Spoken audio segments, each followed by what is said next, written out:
A J-Mix exclusive. Hey yo, what's really hood with it, man? It's your nigga Gonzoe, man. And you're locked on the Tupac Nation. And right now, you're kicking it with J-Mix. Spin that shit. Hello all, it's J-Mix here, and I'd like to welcome all my YouTube subs and viewers to my exclusive interview with West Coast rapper Gonzoe. Some of you might know Gonzoe from Kausion. Us Tupac fans know Gonzoe from such songs as Dump or Die and This Life I Lead. In this part of the interview, me and Gonzoe speak about the origins of the group Kausion, the Lynch Mob Records and Death Row rift, coming up in the game, and the Natural Born Killer soundtrack. So without any further ado, I'm going to get into part one of my exclusive interview with Gonzoe. Gonzoe, who inspired you musically? I mean, I think I was musically influenced before hip-hop came around. You know, just by my mom and her around the house on, Sundays, Saturdays, or whatever, cleaning up the house and shit. And she would be playing, the Isley Brothers, Isaac Hayes, Marvin Gaye, Temptations, things of that nature, you know what I mean? And I started memorizing all the songs, and I don't know, at that moment I kind of knew I was musically inclined, but just didn't have a way to express myself, you feel me? Can you tell the fans out there how you first started rapping? I started writing raps when I was probably about 10 years old, you know what I mean? I don't know. Fat Boys was out around that time, and there was a rapper named Bobby Jimmy, and he used to write these hella funny raps, but they was like comical. So me and my friends, they used to have this thing in LA called bagging on each other, where you're basically talking about the other person, signifying, they call it in other parts of the country, capping or whatever. But, we started making up raps at school to talk about each other. And that's basically how the shit started, you know what I mean? Then, of course, progressing into the NWA, Ice-T, King T, Toddy T. I don't know, it seemed like all my favorite rappers had T in their name or some shit, you know what I mean? Then Pac came along, so, it kind of progressed pretty quick, you know what I mean, when the gangster rap shit came along, because I was from South Central living in that shit, so it was kind of like I could relate to it, you know what I mean? Can you tell us a little bit about how you came up in the origins of the group Kausion? The origin of the group Kausion is myself, Gonzoe, Sale, and Kato, you know what I mean? So it was three of us that made up the group. Before I was in the group, Kausion was 7 members. And they had like 4 other guys that was in the group. And they was, going around LA doing talent shows and shit. I played football and shit, so, I was doing my sports things. And one of the kids from Kausion went to school with me. One day he invited me to the studio. I'd never been in the studio before, but like I said, I was kind of nifty at talking about motherfuckers in the rap. He had seen me ditching class and shit. He had the library as an elective. He seen me writing raps and shit and was like, hey man, you rap? So me just trying to not go, kicked out of the library, get kicked out of the library, and him snitch on me because I didn't know him at the time.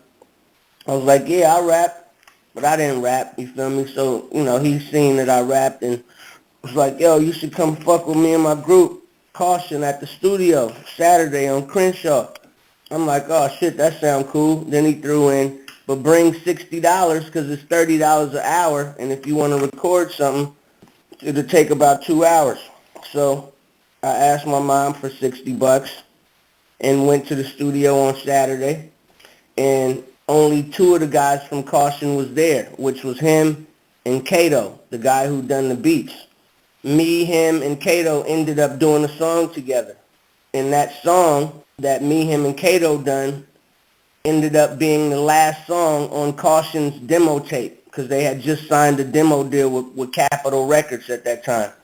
but I wasn't a part of the group. I was just featured on the last song on the demo tape, which was only me, Sale, and Kato on the song. Sale, he lived around USC College. Ice Cube was around SC College shooting that movie Higher Learning. So Sale went to give Cube Caution's demo tape. He gave him the demo tape and shit, and about 6 months passed, and, he called, and he was like, I want to sign y'all. So Sale called me and was like, yo, Cube wants to sign us, da-da-da-da-da-da, but he just left a message like, I want to sign y'all, give me a call. So when Sale got that call, he started calling everybody that he knows. Like, yo, Cube's about to sign my group, he's about to sign my group. And shit, I was happy too because I was on the demo tape. That means shit, I might get a shot at the album, featured on the album. So when Sale called him, he was like, yo, I want to sign y'all, but it's a catch. So Sale was like, what's the catch? He was like, I want the group to be whoever the last song is. That kind of threw everybody for a loop because I had just started rapping. That was like my first time literally in the studio. And he loved that song.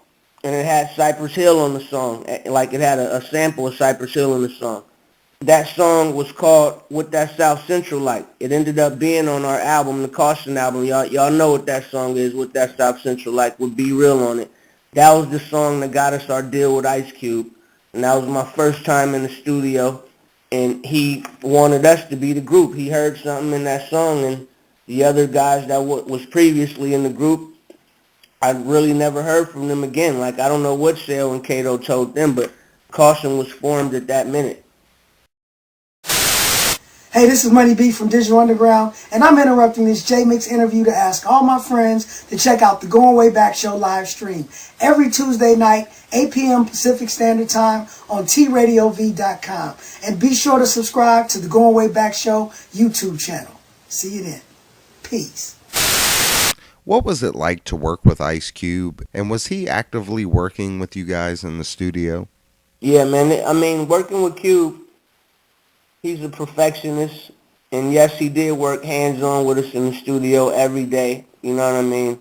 What he did do was, at first, he wanted to produce the whole album. We didn't want him to produce the whole album. I mean, it sounds crazy today. Looking back on it, our album, if I knew the business, what I knew now, what I didn't know then, there's no way in the world he wouldn't have produced the whole entire album. But, I mean, I guess it was kind of an angel and the devil at the same time because, by us producing the album, we got longevity from it. But by him not producing the album would have went, it didn't do as well as it should have, even though it was a West Coast classic and everyone loves the album. But if he would have produced it, no doubt in my mind, it would have been platinum within a month, just because of the attention that he would have put along with it, you know what I mean? Because, not saying that he didn't give us a huge push, but he would have pushed it more if he would have produced it entirely, opposed to a few songs. You know what I mean? But working in the studio with Cube is, he's like one of those motherfuckers that, like I said, he's a perfectionist. He's one of the innovators of the game. He's very smart. So, I learned a lot. If you were listening, you learned a lot. And it's not really hard for me to make a song that the average person will like because I was taught the ingredients from a young age from him. There's been a bit of a publicized beef with you and Cube. What was that about, and are you guys cool now? Man, it was really no riff. You know what I mean? Like, honestly, I didn't know the business at that time. You know what I mean? And by me, first off, I wouldn't be in the position that I am in now or being in the position that I was then if it wasn't for him. You know what I mean? But I was young and wanted everything right then and there and didn't understand the business. So, it was a riff more with me and the younger crowd listening to what I was saying. You know what I mean? But I really don't think he ever fucking paid attention to what the fuck I was saying because he was right all the time. So, why would you argue with a motherfucker when you know you right? Gonzo, a lot of people mistakenly believe that you were signed to Death Row. Can you tell us the role that Nightlife Management played with you being signed with Ice Cube and then working on Death Row? Yeah, we were never signed to Death Row, but Nightlife Management, which Sharita Knight owned, which was Suge Knight's wife at the time, and of course it was like that because, it was a company business, but by Suge owning Death Row Records, it would be a conflict of interest of him managing his artists too. So he had that in his wife's name, and not only did she manage every artist that was on Death Row and DJ Quick, she also managed Kausion. She managed us. So whenever Death Row went out to do shows or was on soundtracks or wherever you heard them, you seen us. So people got the perception that we were on Death Row. And honestly, that kind of really fucked everything up. I mean, it was good because, I'm not saying it fucked everything up like it was a bad thing, but just the miscommunication between the two camps and the riffs that they had in the past, way back in the NWA days. Maybe things wasn't talked about or hashed out at that particular time, but, we started the conversation for the Natural Born Killer shit, for all that shit. Like, we started that conversation. But when the conversation was initially started, it wasn't like a peaceful conversation. Like, I would just say one side didn't even want to deal with the other side, and we were caught in the middle of the shit. You feel me? So the rift between me and Cube, it stemmed from that. It was never, I love Cube. I loved him then, loved him now. But I said it before and I'll say it again.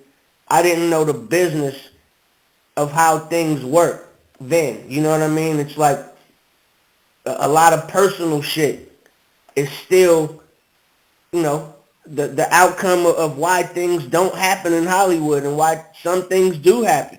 You know what I mean? And one thing about this music shit, you can't get personal. The minute that you let shit get personal, that's the minute that you're going to derail yourself. You know what I mean? And things kind of derailed itself from that moment as far as Kausion and Lynch Mob Records and Nightlife Management.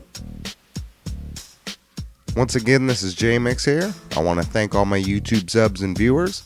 Big shout out to Gonzoe. Part 2 will be up shortly. I got much more to come with Gonzoe. One love to all the forum members, and keep it locked right here because I got Mike Mosley, I got Yuckmouth, I got Rappin' Forte, and I got many more surprise guests. I'll see everybody on the next upload. One love, everybody. A J-Mix exclusive. Whatever, shut up.